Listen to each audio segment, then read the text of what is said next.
Hello everyone, this is part 13 of What If Naruto Was Neglected and Was Trained by Shisui, and I hope you guys enjoy this video and to like, to subscribe, to share, and check out the playlist, to see more comment down below. Now let's start the intro. They call me a god. They call me a god. They call me a god. Join my membership, the perks are great. It's in the description. Time skip, 5 months. Hey, I'm back, Keith said, her voice echoing as she stepped further into a completely isolated cave. She removed the hood that was covering her head from the heavy rainfall outside as she walked over and placed the plastic bag she was holding on the floor next to a small lantern.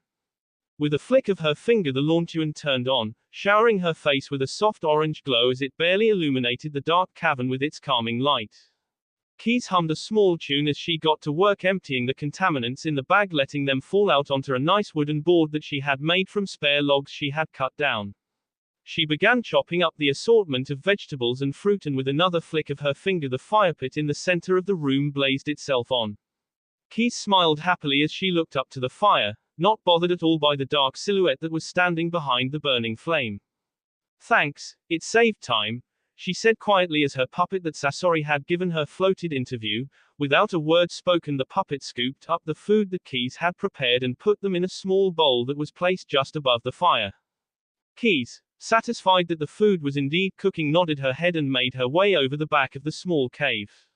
Her face soon fell as she bent down in front of a large bundled up pile of blankets, carefully unraveling the blankets, letting a soft head of spiky blonde hair visible to the world. She blinked back a fresh batch of tears as she revealed the pale body of Naruto to the cold cave for the first time. Making sure she was careful again and slowly lifted his plain back shirt up and over his chest, the bandages that she had wrapped around his stomach were once again soaked with a thin layer of blood as she removed them from his skin and tossed them to the side as she cleaned up his wound. She had been doing this routine now for the last 5 months, ever since she had found Naruto almost dead in their hideout. After her little show against the Kumo shinobi, she had quickly scooped up Naruto and fled from Kumogakure. The forest fire that Sasori had caused was still being contained, and it had given her enough time to squeeze her way through the trees that were relatively unharmed and jumped into the forest. She was careful not to alert any of the remaining shinobi as they, without even a glance back. After their escape, they had finally made it out of Lightning Country and were not slowly making their way through Kasagakure, or more specially, Grass Country. And if Keys was being completely honest with herself, she wasn't sure where exactly she was going, or where the destination was. She had a vague idea where she wanted to go, but the means to get there were far beyond her realm of understanding. Even all those years ago when she had killed her brother Ren, Keys hadn't the faintest clue where she was headed. She just wandered the world until Itsumi had found her and brought her to Yukigakure, and with Naruto like he is now, she was afraid. But she did have a vague idea. In the scroll that Sasori had given her, there was a small note that the redhead had handwritten and explained some missing pieces of the puzzle, like her puppet. Her puppet, as Sasori had called it, was the Sandaime Kazekage of Sunagakure. Keys was, much to Kiss's shock and slight disgust, was the actually former living body of the man who used to rule over Suna with his famous magnet release, and the use of his incredibly powerful Iron Sand Jutsu. He was the only shinobi in history to have such a powerful magnet release to the point where iron sand can be utilized effectively. Until now, however, Keys had figured that since this was the actual human puppet of the Kazekage, that it helped strengthen her connection to it, since he had his own chakra network still working into his body, and that they might have connected through their similar bloodlines. Of course, this was all just a hunch for Keys, since she really didn't understand why she felt much more powerful using the Kazekage, but she did find the use of his iron sand to be effective. Sasori had made sure to leave a detailed list of the exact changes he had made to the puppet before gifting it to Keys, like how it kept a massive amount of iron sand in the interior of the puppet, along with a small pouch on his legs that held a good amount as well for quicker and easier access. Keys had also made sure to keep a small gourd on her side as well, filled with the black substance in case the need arose for her to use it. She wasn't a master of the iron sand in the slightest, but she was proficient enough without the Kazekage puppet to hold her own against most shinobi. The note had also said that there would have been an Atarashi group meeting in the Fire Country. The only problem with that was Keys had no idea where it was. The note said nothing else, no directions, no destination, nothing. Kise wanted to curse at Sasori for leaving such little information for her, but she apprehensively understood why. It would have been horrible if someone else had gotten their hands on the note and knew exactly where they would be, and given the stressful and quite crazy situation that had caught themselves in, it had made sense. But even with the help of the Kazekage puppet, she still felt like she was alone in this. Naruto had yet to wake up from his deep slumber, and she was afraid that he would never come back to her. Every night when she would wake up, she would check his pulse to make sure he was still alive, and before she went to bed that same day, she would check again. Every day he stated sleeping would just cause her anxiety to grow as she tried to stay optimistic in her current situation, but she was finding it very hard. She blinked the tears back in her eyes as she gently wiped or wagged down his stomach and wiped up the dry blood that stained his once tan skin. Even looking at his new wound was unsettling for the girl. It had looked like something had taken a bite of his stomach and had ripped the flesh clean off all the way down to the bone. Her healing puppet had done everything it could to heal the broken skin and flesh, and repaired it the best she could, but Naruto was once again branded with a deep scar that she was sure would never heal. Kise wasn't sure how he had gotten the wound, but for the life of her she couldn't understand why it wasn't healing itself like his other injuries. She knew his blood jutsu had granted him abnormally fast healing since he was able to heal from minor cuts in literally seconds, and major ones in less than a minute, but this was something else entirely. The wound itself would continue to bleed, but the blood that leaked out of his repaired skin would always come out dry and a much darker shade of red than she was used to seeing from anybody.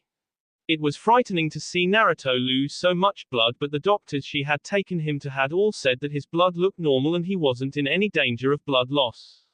Wrapping up Naruto's scar in a fresh set of bandages, she pushed his blonde hair out of his eyes, placing a warm rag over his forehead in hopes to get his body back to a regular temperature. Even his temperature would fall below what should be. Usually whenever Naruto had gotten cold, he would just channel chakra into his veins and his blood style would help to keep his body warm. He had even gotten so good at it that he could even maintain the technique while he was sleeping.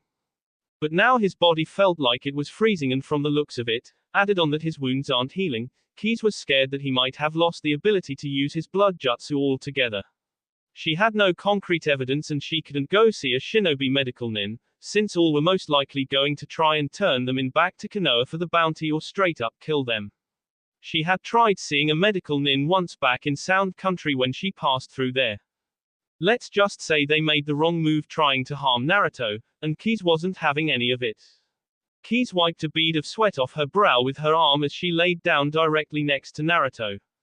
She eyes the boy next to her with apparent sadness. She scooted a little closer to him and reached out and held one of his pale hands within her smaller ones and brought it close to her chest, offering as much warmth as she could. Kise didn't even bother to try and wipe the few tears that had wiggled their way free from her golden eyes and used her other hand to brush back his blonde hair. Her heart ached as she looked at his stoic and blank expression, but she was glad to faintly see the slight lift of his chest as he breathed softly. Kise snuggled into his arm as her eyes fluttered closed, forgetting all about the food she had been cooking as the Kazekage puppet felt itself go limp and fall to the floor.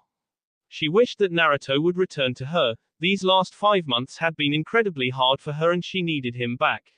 She felt her consciousness begin to fade as she whispered a good night to her older brother. Happy birthday Naruni. Earlier in the day, Konoha. It's just a How could he be so stupid? Shizuka yelled as she fell down onto the soft grass beneath her with a huff. Her face was stained pink as she looked up into the sky irritably. Narumi, who was standing over her, just looked at her with a bashful expression on her face. She rubbed her arm, slightly uncomfortable in her current situation. The redhead shrugged her shoulders, not sure what she could say to Shizuka to ease the girl's growing frustration. Well, I mean, he's pretty dense, so he might not. That can't always be his excuse. How can he not tell? Does he really not find me attractive?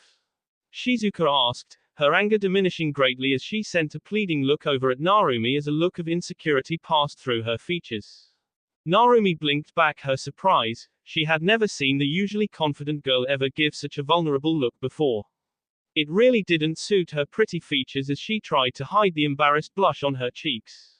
Narumi played with the hem of her shirt as she offered a kind smile to her teammate. No, you are beautiful, Shizuka. Sai is just an idiot, he just needs a little push in the right direction, and I mean, come on, he has to like you. You're the only one whose nickname has changed. Narumi said teasingly, feeling greatly amused at seeing the Shizuka's face glaze over in a deep blush as she snapped her head away, mumbling to herself. Narumi wanted to laugh but held it in. She didn't want to embarrass her friend any more than she already was. Thinking back on the long year and a half, she was still surprised that she had become such close friends with Team 11. It had taken them several months to finally warm up to her, and a few more to start including her when they went out to have fun or just hang out. And Narumi was happy that they finally accepted her. Shizuka had particularly warmed up to her since they had a lot more in common than they thought, and the redhead was a perfect outlet to ramble to whenever Sai pissed her off.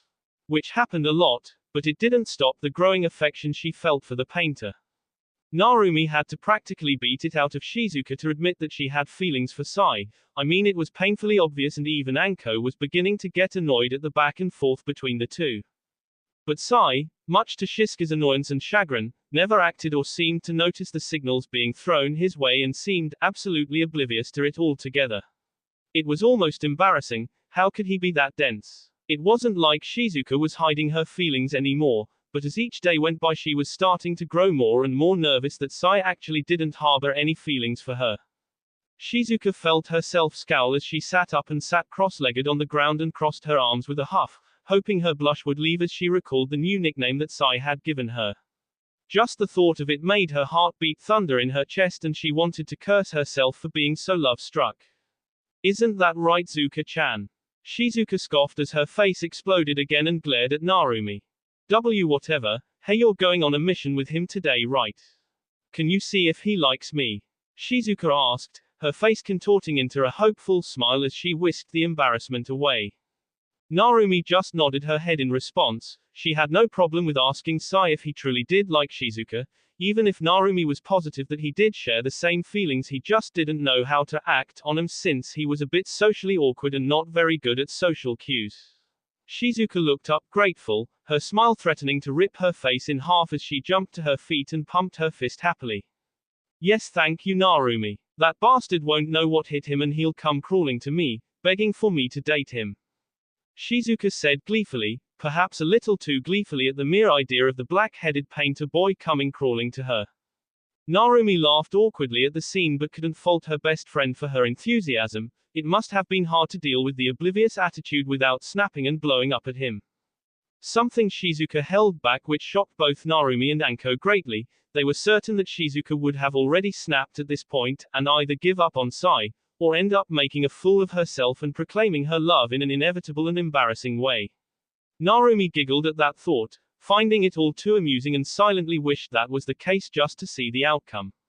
Thinking back at her friend's words, she let out a sigh. Yes, speaking of my mission, I should really start heading home and get ready. Oh yeah. Hey, let me walk with you. Narumi generously accepted her offer, and the two Team 11 members soon left the calming training ground and made their way down the streets of Konoha straight to the Namika's estate. As they were walking, they made small talk to one another as they grew closer to the large house, both not looking forward to their respective missions. I wonder why Hokage-sama had put you three together for a mission. Doesn't Kurenai-san have her own team? Why doesn't he just use them? Narumi glanced at the puzzled look on Shizuka's face and could only shrug. Honestly, she was a little annoyed at being called in for a mission today.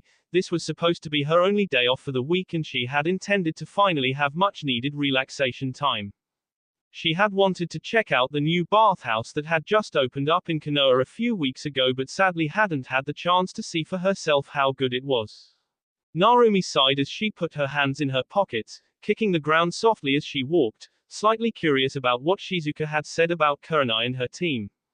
It was strange why the Hokage was so keen about using Kurenai for more and more missions without the rest of Team 8. Kurenai was a very strong shinobi, most likely the strongest kunoichi junin that the village had to offer, excluding Tsunade Senju. But why give her the position of a junin instructor if you would consistently keep taking her away from her team?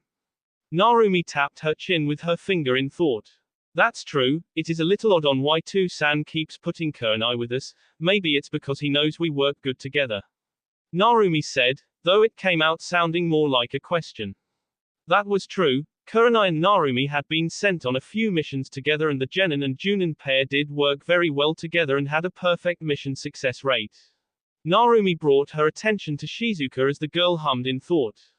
Maybe because her team finally made Chunin. I'm pretty sure most of the graduating class was promoted. Shizuka said as she neatly smoothed out her own Chunin vest that she wore over her usual attire. Narumi blinked in surprise at that. She wasn't aware that so many of the graduating class had been promoted to Chunin besides Shizuka and Sai, since she didn't really have contact with anyone else. The Chunin exams were held in Konoha about 6 months ago and the exams went smoothly, and Narumi was happy to see that both Shizuka and Sai had passed with flying colors, and Sai was even asked to return to Anbu work, which he respectfully declined as he wished to stay with Team 11, something Shizuka was ecstatic to hear. Sadly, the exams were held during her probation period, so Narumi was forbidden from participating in the exams and was now the lowest ranking member of Team 11. Karma was an incredible thing. Well, that does make sense. Narumi said, losing interest in the conversation topic. Aren't you going on a mission with Anko-sensei and Kagami-kun tomorrow? Yeah, Hokage-sama has us listed for guard duty for some businessman living in Nata town. Apparently he paid a hefty price for this mission. It's even classified as an A rank. Shizuka said, resting her hands behind her head as she walked forward. Narumi raised an eyebrow at that. An A rank for a simple protection mission. Wonder who he pissed off to get him to paranoid. That's what I said. Anko-sensei said he had a bad run-in with a small bandit group a while back. Guess he's just really scared for his life. Shizuka replied nonchalantly with a shrug. It was her first A-rank mission and she was pretty disappointed that it was a simple protection mission. This was a B-class mission at best, but the man was just too paranoid for his own good, but at least her paycheck would be pretty good once they returned. The two continued their talk until the large estate finally came into view. Shizuka bid her farewell as she ran off. As she was running, she made to remind Narumi about her promise to ask Sai for her. Narumi just rolled her eyes with a smile but agreed that she would. With a laugh she waved at her friend as she pushed open the door to her house. The intense smell of ramen invaded her senses and her nose scrunched up at the scent. It was very overpowering and she silently wondered why her family was so obsessed with the dish. Sure, she liked the food, but it wasn't her favorite, and her mother and Natsu were almost addicted to the flavor sensation, as they called it. Ignoring the overpowering sensation, she called out that she was home. She heard a faint reply come from upstairs, but she wordlessly ignored it as she walked over to her kitchen, walking right past the comically large bowl of steaming ramen, and grabbed a dango stick that she had prepared the night before. As she ate, she sat down on the large red comfortable couch.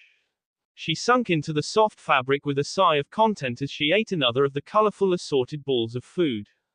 Dango had grown on Narumi ever since Anko had invited her to the food stand after a pretty harsh training session with the team.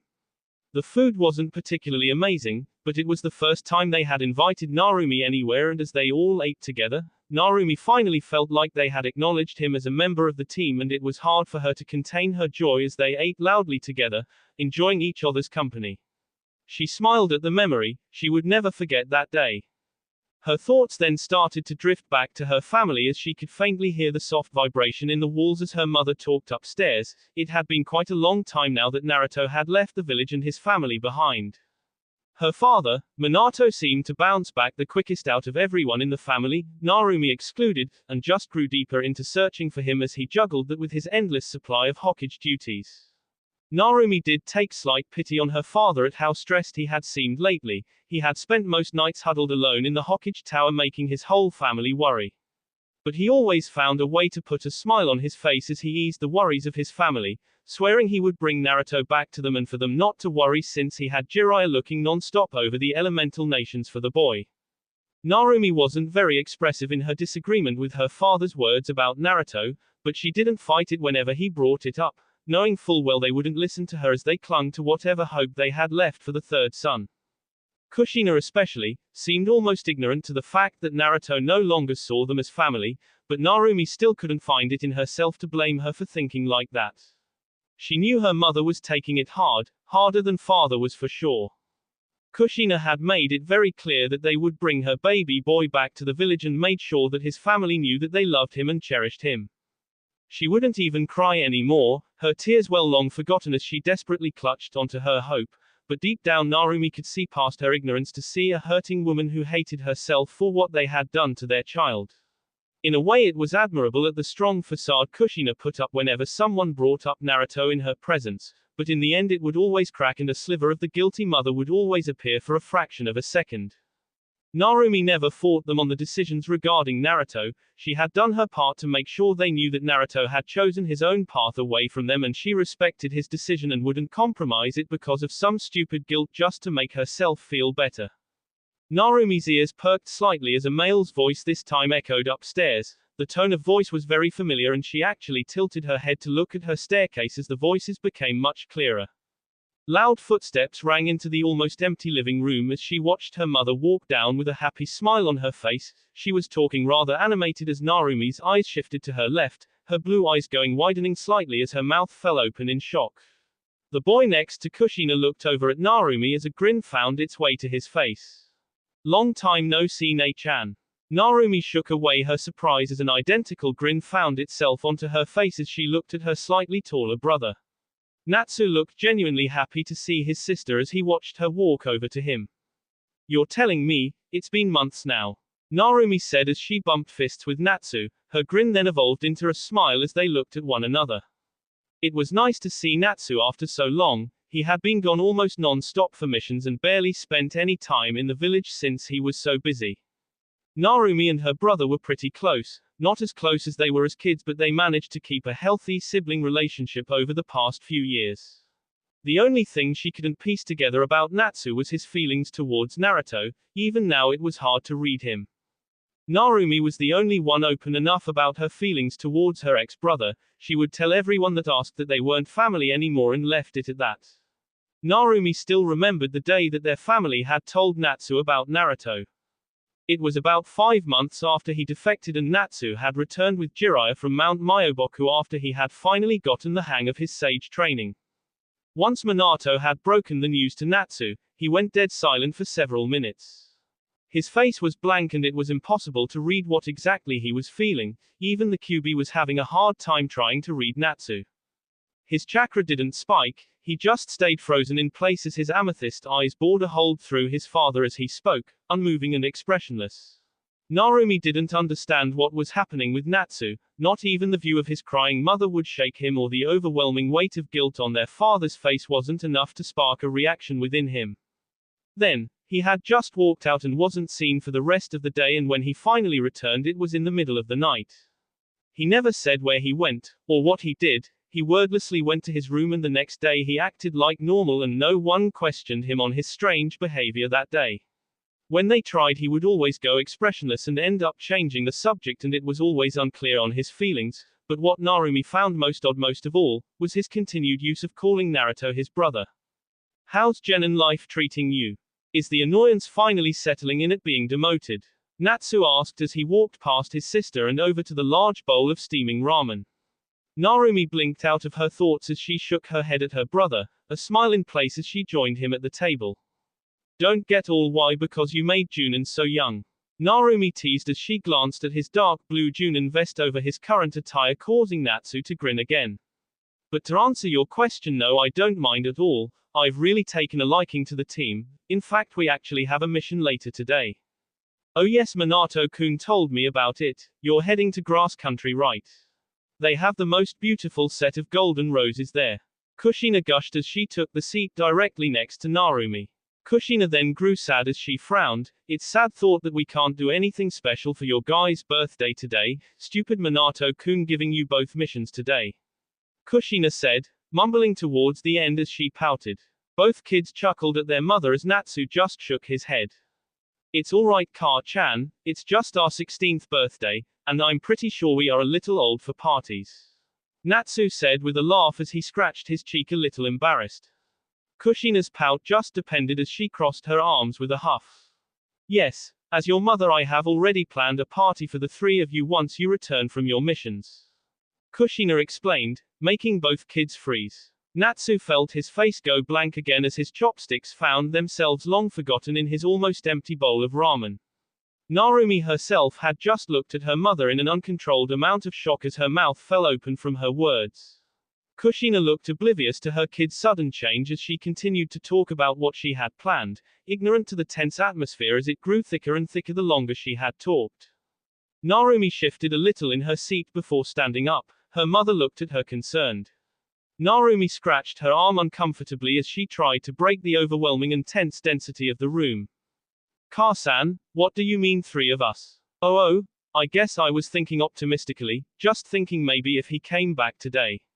Kushina said as she looked down, playing with her fingers to help ease her growing guilt.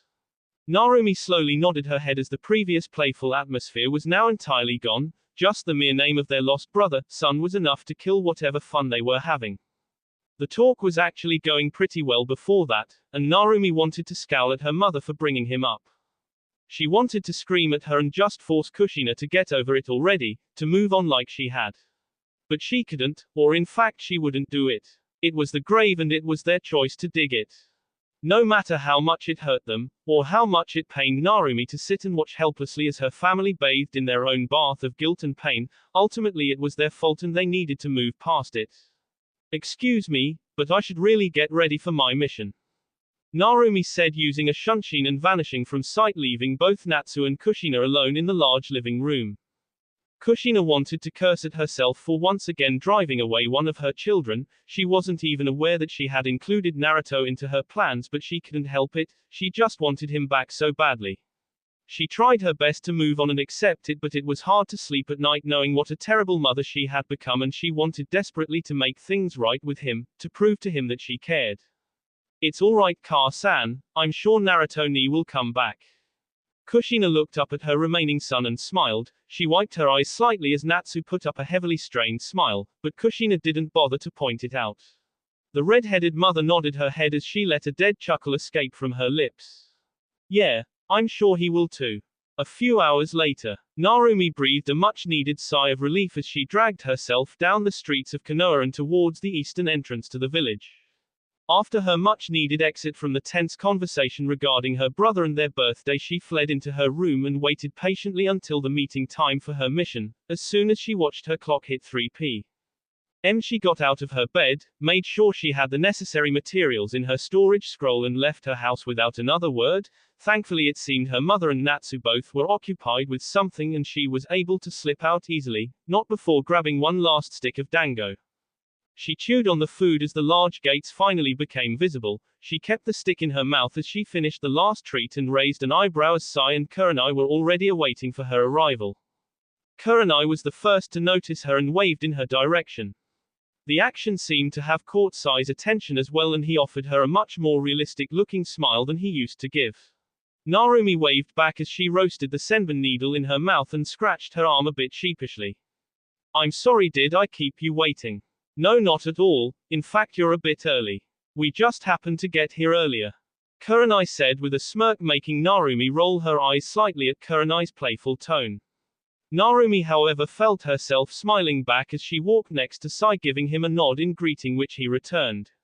The black-haired boy was also wearing his pristine chunin vest over his black shirt and still left his midriff exposed as he looked at Kurenai, his face showing a bit more emotion than usual. Kurenai-san, what exactly is this mission anyway? Hokage-sama didn't really mention anything about it to me. Sai said, and Narumi nodded along with him. Her father rarely shared the mission details anymore since she had lost her rank, and since genin were never really given missions higher than AC rank, it was up to the leader of their mission, in this instance Kurenai. It was her job to relay the details to her teammates directly. Kurenai had to fight back the urge to roll her eyes as she thought about the current mission. Apparently there had been a ton of theft in a small town in grass country, along with a bunch of suspicious activity from a group of people, most likely bandits. The mayor of the country seemed to be growing restless, so he asked us to investigate and track down this group of people. Seriously, why couldn't they just have their own shinobi deal with this? In order to strengthen the village's alliance, Kusa had agreed to give us a large cut of their mission earnings for exchange of protection. Kurenai explained, not feeling any better about the mission as her two teammates. How foolish, no wonder Kusa had been going under. Sai said as they all started running through the forest towards grass country. Luckily the small country wasn't very far from Konoha, and at the current speed they would probably be able to make it there just after the sun had set for the night. Kurenai, though she didn't like the mission, wouldn't have minded staying away from Konoha for a little while. The village just didn't feel the same, and she had been busier than she had ever been ever since she had returned from Yukigakure a year and a half ago. The absence of Naruto was strange and a hard thing to cope with. She couldn't for the life of her pinpoint the exact reason on why, but she only knew that it was hard. But some good had come out of it. She and Narumi had grown much closer over the year, and Kurenai was confident to call the young girl a good friend who was climbing up her list of best friends. Overall, she had grown closer to Team 11 as a whole and would usually spend her free time with the team whenever she had free time. Kagami would usually tag along with them since he had also been prompted to be a special chunin and labeled a genjutsu prodigy under Kurenai's teachings. Kurenai, along with Asuma and Guy, had been given a definite hiatus from their genin squads since they all had made chunin a few months ago and were all headed off into different directions of their lives. Shikamaru had accepted the offer as a tactical specialist and was mainly sent out on infiltration missions with the Anbu along with Choji and Ino. For Team Guy, Tenten had accepted a job at the Shinobi Academy and taught alongside Iruka as the youngest teacher in Konoha history, and she wore the title proudly. Both Lee and Neji had been promoted to Special Chunin as well and were offered to join an elite Chunin squad of Hunter Nin, and as of late the duo were top of the year for most captures in such a short amount of time. As for Kurenai and her team, all three after becoming Chunin had dispersed into their clan duties and were all getting training to take over their respective clans in the following years. Because of this, it had left them almost no time as a team, but they managed to find some time together for some team training and would occasionally offer their assistance in high-profile tracking missions for B-rank missions and above. Something on your mind, Kurenai-san? Kurenai looked over at Narumi, who was looking at her with a raised eyebrow. The redhead slowed her speed slightly to match Kurenai's as the Junin just nodded her head, making sure she was still paying attention to what was in front of her. Of course, just thinking about everything. Is everything okay? Are things still going good with Sarutobi-san? Kurenai internally flinched at the girl's words and she fought back a deep frown. Asuma and her had now been dating for the past few months after he had finally gathered up the courage to officially ask her out. Kurenai still wasn't sure what had overcome her to accept his offer, but she had. Asuma, much to her surprise, had been a pretty good partner. He was becoming a fine gentleman and his support was growing on her, and he had even tried to stop smoking, keyword tried, but he never could officially stop. But whenever they were together, it just didn't feel right. The void she felt in her chest that she wanted to fill was still very much empty. She figured that was the main reason she had accepted Asuma's offer. She was hoping to finally fill that strange void in her heart that had appeared just after Naruto's departure. Even during the most intimate of acts with her boyfriend, the void remained, sitting empty within her as it nagged in the back of her mind. Yes, everything is fine, thank you for worrying.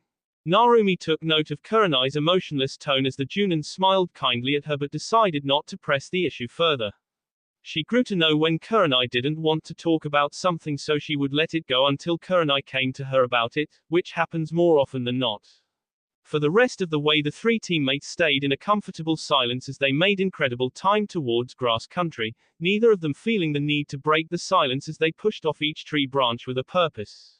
Their trip to grass country was just as uneventful as they all thought it would be as they crossed the border in record time. The sun was just beginning to set as they walked easily into the town of Ishiyama and were greeted by the friendly population of civilians that walked the streets. Several of the passerbyers looked at the Konoha shinobi in awe as they walked through the small town. Not a lot of shinobi usually passed through Kusa, and it was always fun to see what had brought them here. Kusa, being a very small village, didn't have a very large shinobi population and had to resort to their alliance with Konoha for most of their issues. The mission the Hokage had given them had ordered them to look deep into Ishiyama and track down the suspicious group of people that were apparently terrorizing the town. The makeshift team of Team Kurenai ignored the looks of awe as a few minutes of walking through the town a heavy rainfall started to fall from the sky, drenching everything in its way. Kurenai scowled at their luck and checked them up into the nearest hotel. She didn't even bother to pay for separate rooms for the three of them and just asked for the biggest one they had available. Once they entered their rented room, Narumi removed her hood and started to wring out the water from her soaking hair with a scowl on his face. Kurenai was also pretty annoyed at the amount of rain that had thrown a small wrench into their mission plans, but she couldn't help but stifle a laugh as she looked at the lone boy in the group.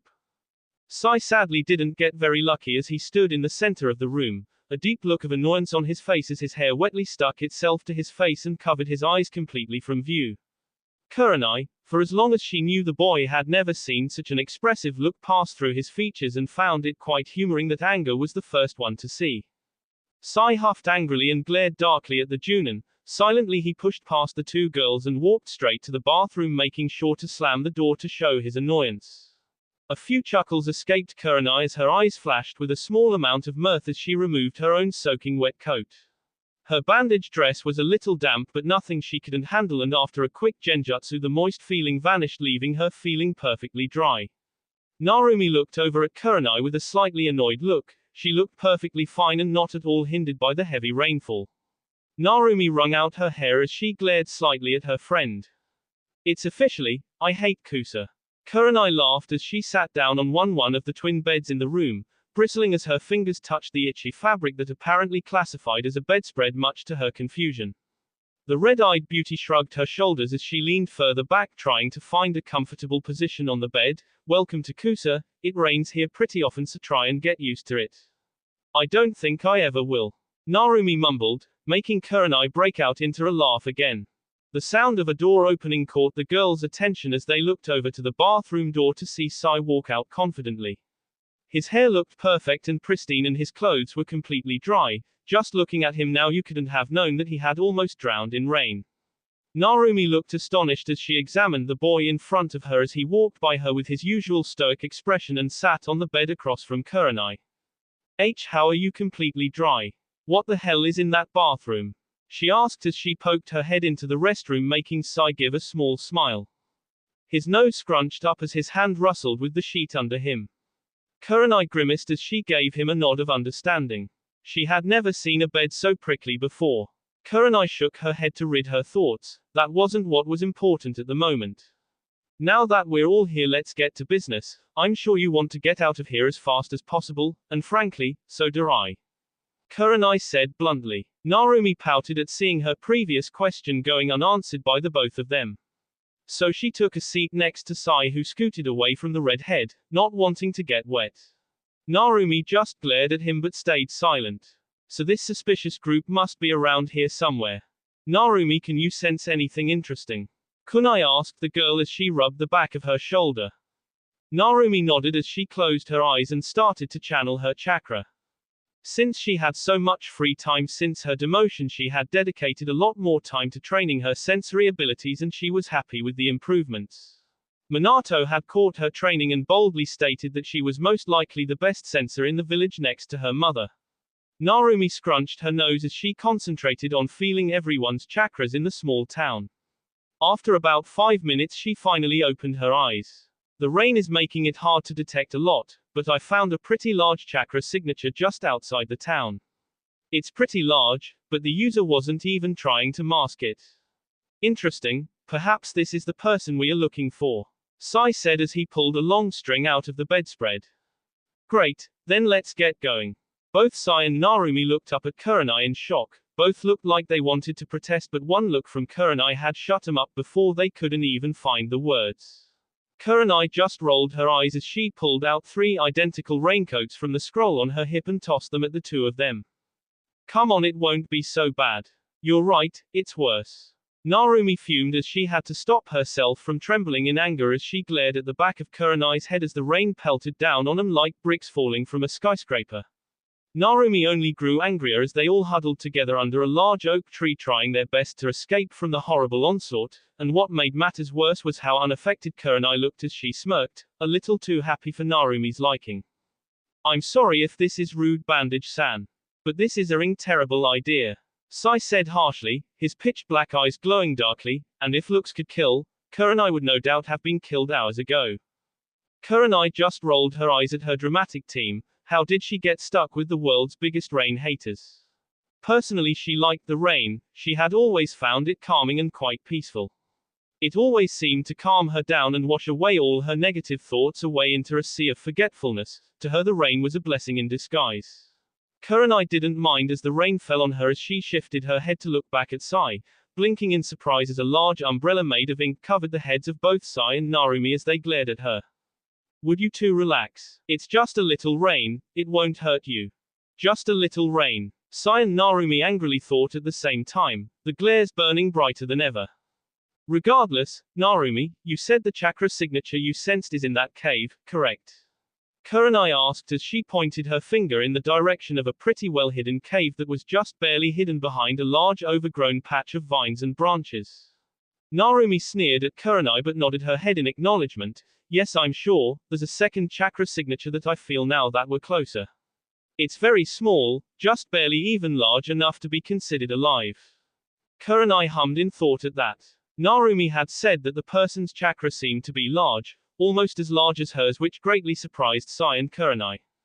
So it was safe to assume that whoever was hidden away from the town had to be at least a high chunin in strength, maybe even closer to a junin if their chakra was anything to go by.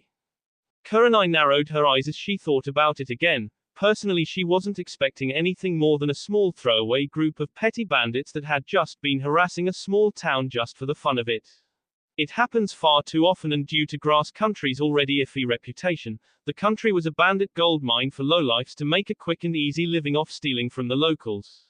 And thinking about the much smaller chakra signature that Narumi had mentioned, it led Kurenai to believe that maybe this was a hostage situation. Or perhaps they were protecting someone.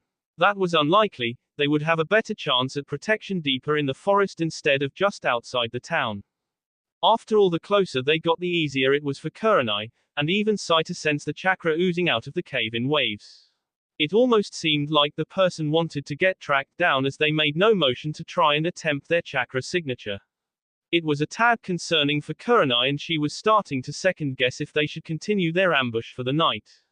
The more she thought about that, however, the more perfect it was for them. The rain was already doing a decent job at masking their own chakra signatures. Added on that they were also masking it, they were basically untraceable at this point. And whoever it was most likely wouldn't be expecting an attack during such heavy rain. Alright, we're going to go with Tactic 6. Sai, I want you to make several animals to surround the perimeter and scout to see if anyone else is hiding among the forest, and make sure to set some aside in case we get ambushed. Sai nodded at his instructions. Kurenai then looked over at Narumi. Narumi and I will sneak in as quietly as possible. I'll cast a silencing genjutsu over the cave just for some extra precaution in case whoever is in there realizes they have been compromised. While we do this, Sai, I want you to have our back in case we do end up getting ambushed. Narumi agreed as the group slowly made their way to the cave, all deathly silent as they let the rain drown out any possible noise that they would make. Kurenai looked back at her team confidently. This was probably the team Kurenai had felt most confident in. Both Sai and Shizuka were powerful, much stronger than their official shinobi rank, and it was beyond her on why they both weren't already junin. Well, she understood why Narumi wasn't, but not Sai. Looking back, Kurenai nodded her head and mouthed if they were ready. Both her students nodded confidently as they charged into the cave just like Kurenai had told them to, with the silencing jutsu already put in place, with the cave surrounded with a mixture of ink bears and tigers hidden in the forest greenery. But they were not expecting what awaited them in that cavern, and just as quickly as the mission started, all hell broke loose. That will be all for this video. Be sure to like, subscribe, share, and comment down below for more videos. Goodbye.